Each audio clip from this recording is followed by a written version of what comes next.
யாதும் ஊரே யாவரும் கேளீர். தீதும் நன்றும் பிறர்தர வாரா, நோதலும் தனிதலும் அவற்றோர் என்ன, சாதலும் புதுவது அன்றே வாழ்தல் இனிதென்ற மகிழ்ந்தனும் இளமே, முடிவின் இன்னாதென்களும் இளமே. மின்னோடு வானம் தன் துளி தலையானது, கல் பொருது இறங்கும் வல்லற் போயாற்று, நீர்வழிப்படுவும் புனை போல ஆறுயிர் முறைவழிப்படுவும் என்பது திறவோர் காட்சியும் தெளிந்தனம் ஆகலின், மாட்சியின் பெரியோரை வியத்தலும் இளமே, சிறியோரை இகழ்தல் அதனினும் இளமே. இந்த கவிதை சங்க இலக்கியத்தில் ஒன்றான புறநானூற்றில் கவிஞர் கணியன் பூங்குன்றனின் மகத்தான தரிசனம். இத்தகைய சிந்தனை யாதும் ஊரே யாவரும் கேளி. இந்த உலகத்தில் இருக்கின்ற ஒவ்வொரு நாடும் ஒவ்வொரு ஊரும் எனக்கு சொந்தம், இந்த வையகத்து மாந்தர் அனைவரும் எனக்கு உறவினர்கள் என்று எவன் ஒருவனால் கூற முடியும்? அப்படி கூறுபவனுடைய மனம் எத்தனை விசாலமானதாக இருந்திருக்க வேண்டும்? சகோதரத்துவத்தின் உச்சம் அல்லவா இது? சக மனிதனை நேசிக்க வேறு என்ன காரணம் வேண்டும்? அவனும் மனிதன் என்பதை விட சக மனிதனை எந்த எதிர்பார்ப்பும் இன்றி நேசிக்க முடியும் என்றால், சக மனிதனின் வழியை தன் வழியாய் பாவிக்க முடியும் என்றால், அதை விட அடைவதற்கு நாணம் ஒன்று உண்டா? எங்கோ இருக்கும் ஒபாமாவை நேசித்து விடலாம், உங்கள் வீட்டு பக்கத்து வீட்டுக்காரனை நேசிக்க முடியுமா?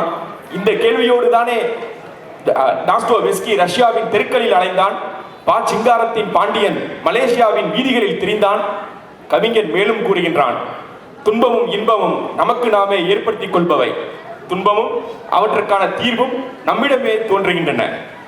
மழை நீரானது எப்படி வானிலிருந்து பொழியக்கூடிய மழை நீரானது தான் விழும் நிலத்தின் தன்மைக்கு ஏற்ப தனது வடிவத்தையும் போக்கையும் தீர்மானித்துக் கொள்கிறதோ, அதை போல இந்த உலகத்தில் பிறக்கும் ஒவ்வொரு மனிதரும் தான் பிறக்கும் சூழல், வாழ்க்கையின் வளரும் சூழல், இவற்றை கொண்டே அவர்களின் வாழ்க்கை தீர்மானிக்கப்படுகிறது.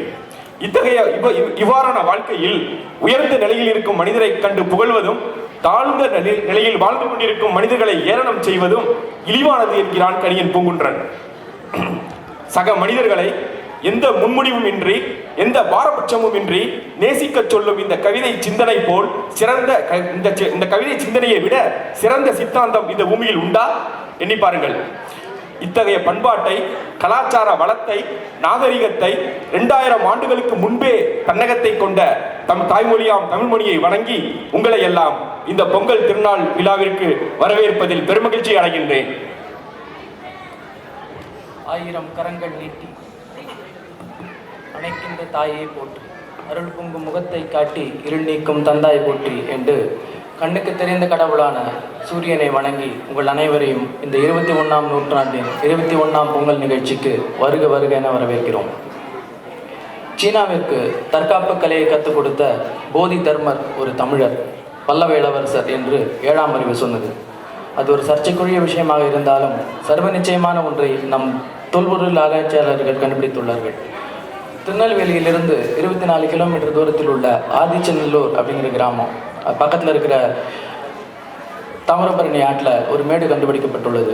அதில் பல்லாயிரக்கணக்கான முதுமக்கள் தாழி, மட்பாண்டங்கள், உலோகப் பொருட்கள், அதில் இருந்த எழுத்துக்கள், அதெல்லாம் கார்பன் டேட்டிங்லாம் பார்த்து ஒரு 4000 ஆண்டுகளுக்கு முன்பான ஒரு பண்பாடு, கலாச்சாரம் இங்கே இருந்திருக்கணும் அப்படின்னு சொல்கிறாங்க. அப்படி சிந்து சமவெளி நாகரிகத்திற்கும் காலத்தால் முற்பட்ட தொன்மையான வளமையான ஒரு நாகரிகத்தின் வழிவந்த உங்கள் அனைவரையும் வருக வருக என வரவேற்பதில் பெருமிதம் கொள்கிறோம்.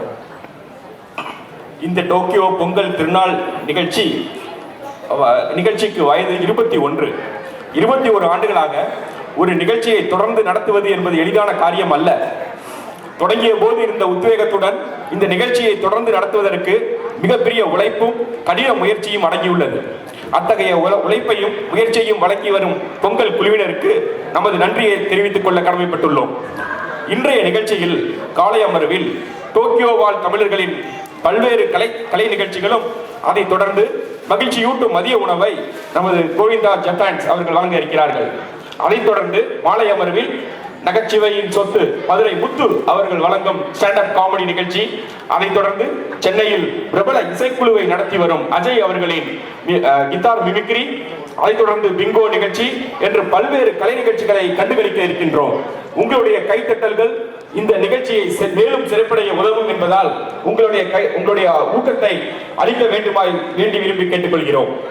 முதலாவதாக வாஹி வாஹி கஜானனா என்கிற பாடலை வழங்க ஸ்ரீநிதி கிருஷ்ணமூர்த்தி, சஹானா விஜயராகவன், தனிஷா கார்த்திகேயன், அதிதி ஸ்ரீராம், மானவ் நட்ராஜன், டிஜே, தேஷ்னா முரளி, த்ரிஷா ஜெகதீசன் மற்றும் ஐஸ்வர்யா ராஜேஷை மேடைக்கு அழைக்கிறோம். அடுத்ததாக அதைத் தொடர்ந்து ஓ சம்போ என்கிற பாடலை பாட வர்ஷா கிருஷ்ணகுமார், மான்சி நடராஜன், அத்வைத் ஸ்ரீராம், பிரசாந்த் சிந்தில்வேலன், ஸ்ரேயா ஜதவ், ஸ்மிருதி பியாரிலால், ரிஷப் ராஜேஷ் மற்றும் திவ்யா நாகராஜன் ஆகியோரையும் மேடைக்கு அழைக்கிறேன். இந்த பாடல்களை உங்களுக்கு தயாரித்து வழங்குபவர் ஆர்த்தி ஸ்ரீராம்.